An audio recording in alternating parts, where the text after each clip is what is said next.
BCL এর পঞ্চম রাউন্ডের প্রথম দিনে ক্যারিয়ারের 15তম সেঞ্চুরি তুলে নেন ইনজুরি থেকে ফেরা বাঁহাতি ওপেনার ইমরুল কায়েস। শ্রীলঙ্কা সফরে 16 সদস্যের দলে না থাকলেও এই ম্যাচে তার ব্যাটিং এর উপর চোখ ছিল নির্বাচকদের।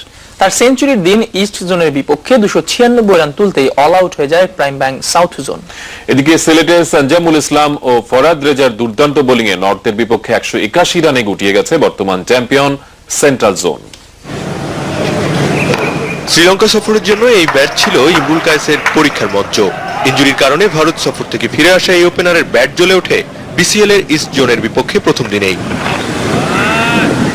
3 নম্বরে ব্যাট করতে নেমে 294 মিনিট ক্রিজে থেকে তুলে নেন ক্যারিয়ারের 15তম সেঞ্চুরি।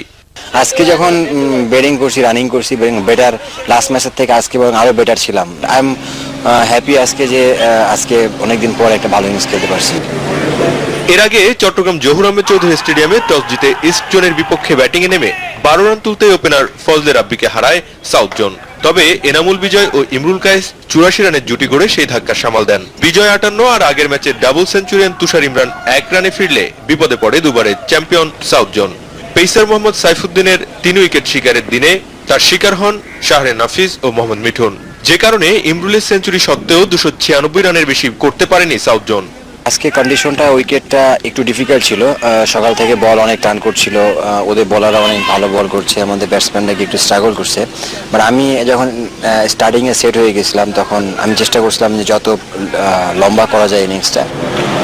এদিকে সিলেটে ব্যর্থতার গণ্ডি থেকে বের হতে পারেনি বর্তমান চ্যাম্পিয়ন সেন্ট্রাল জোন। দারুণ শুরুর পরও সঞ্জামুল ইসলাম ও ফরাদ রেজার বোলিং তোপে নিজেদের মেলে ধরতে পারেননি ব্যাটসম্যানরা। সাইফ হাসানের 63 ও তাইবুর পারভেজের 40 ছাড়া বলার মতো কেউ স্কোর না করতে পারলে 181 রানে থামে সেন্ট্রাল। সঞ্জামুল পাস আর ফরহাদ নেন 3 উইকেট। জবাবে ব্যাট করতে নেমে 63 রানে 3 উইকেট হারায় table top north zone. Salahuddin Sumon, Jamuna sports. মানে এদিকে পুনে টেস্টে কিন্তু পারফর্ম করার পুরস্কার হাতে হাতে পেয়ে গেছেন স্টিভেন স্মিথ। একই দিকে কিন্তু যথেষ্ট ভালো পারফর্ম না করায় কিন্তু পয়েন্ট হারিয়েছেন রবিচন্দ্রন অশ্বিন, যেটা সাকিব আল হাসানকে কিন্তু অনেক কাছাকাছি নিয়ে এসেছে। আপনি র্যাঙ্কিং এর কথা নিশ্চয়ই বলছেন। আমরা আইসিসি র্যাঙ্কিংটা একটু দর্শকদের দেখিয়ে দিতে চাই। সবশেষে আজকে প্রকাশিত হয়েছে এই র্যাঙ্কিং এ স্টিভেন স্মিথ 6 পয়েন্ট কিন্তু এগিয়ে গেছেন। 6 পয়েন্ট যোগ হয়েছে তার পুনে টেস্টের পারফরম্যান্সে, একটি সেঞ্চুরি সহ তার অবিশ্বাস্য গড় দেখুন টেস্টে 60.34, যে কোনো ব্যাটসম্যানের থেকে সবচেয়ে বেশি গড় তার। এরপর বিরাট কোহলি আছেন, গত 3 দশকে এত গড় কিন্তু কোনো ব্যাটসম্যানের করতে পারেনি। বিরাট কোহলি আছেন, এরপরে 873 রেটিং পয়েন্ট, তিনি কিছু পয়েন্ট হারিয়েছেন এবং তার গড়ও কিন্তু মন্দ নয়, 50.72।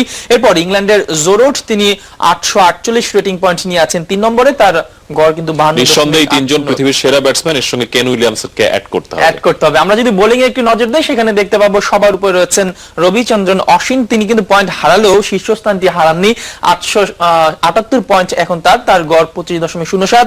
এরপর যথাক্রমে রয়েছেন রবীন্দ্র জাদেজা, তিনি 860, এবং জশ হ্যাজেলউড অস্ট্রেলিয়ার পেসার, তিনি কিন্তু 860 পয়েন্ট নিয়ে তৃতীয় স্থানে রয়েছেন। এখানে কিন্তু একটি চমক আছেন, আপনি জানেন ওকিফে, তিনি কিন্তু 33 ধাপ এগিয়ে গেছেন এই পারফরমেন্স করে, তিনি 29 নম্বরে রয়েছেন, উঠে এসেছেন। আইসিসির অলরাউন্ডার আমরা সাকিব আল হাসানকে দেখতে পাচ্ছি, তিনি কিন্তু 2 নম্বরে রয়েছেন 441 পয়েন্ট নিয়ে। তার উপরে রয়েছেন এক ভারতীয়ান রবিচন্দ্রন অশ্বিন এবং তার নিচে আরেক ভারতীয়ান স্পিনার রবীন্দ্র জাদেজা। অশ্বিন এবং সাকিবের লড়াইটা কিন্তু বেশ ভালো জমেছে, মাত্র 7 পয়েন্টের ব্যবধান। 7 পয়েন্ট, এবং বাংলাদেশ সাকিবের জন্য কিন্তু সম্ভাবনা রয়েছে। শ্রীলঙ্কা সিরিজের 2টি টেস্ট রয়েছে, সেখানে তাকে ধরে ফেলার কিন্তু একটা সম্ভাবনা ভালোই রয়েছে, ভালো সুযোগ রয়েছে, আবার নাম্বার 1 হওয়ার একটা সুযোগ রয়েছে।